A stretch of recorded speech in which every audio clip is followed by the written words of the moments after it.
This may be the first time we've experienced something like this on this magnitude.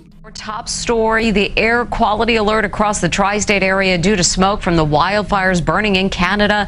Those fires so intense they can be seen from space. New York tops the list of cities with the worst air quality in the world as Manhattan's famous skyline disappeared behind a thick fog that made America's largest city look like the surface of Mars. It's really hard almost to find words to describe what we're seeing with these levels of particulate matter. These levels are at least 10 times higher than what health guidelines mark as the healthy levels for exposure for particulate matter. So we're really seeing just unprecedented amounts of pollution. It's from an intense start to Canada's wildfire season, fueled by high temperatures and dry conditions.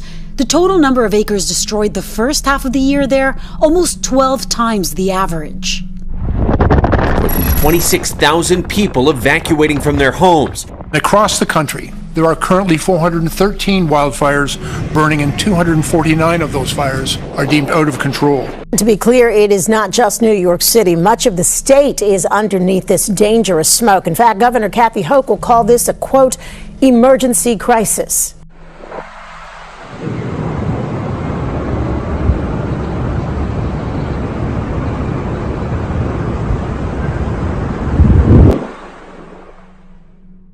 Time-lapse video shows downtown Manhattan this morning. By mid-afternoon, the thick smoke cast an eerie glow, making the skyline barely visible.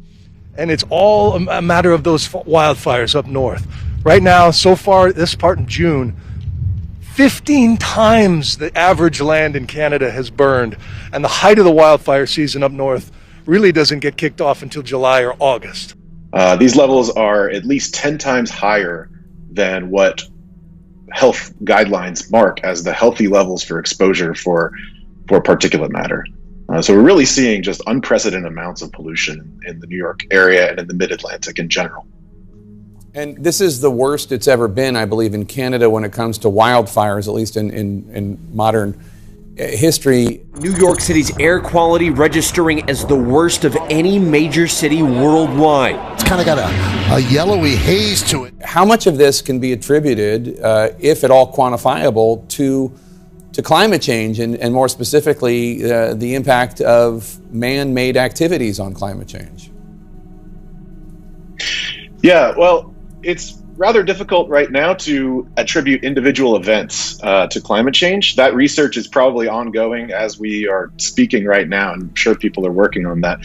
What we do know is that hotter temperatures, drier conditions, worsening droughts, less precipitation, all of those things which are symptoms of climate change are happening, and those things do worsen wildfires.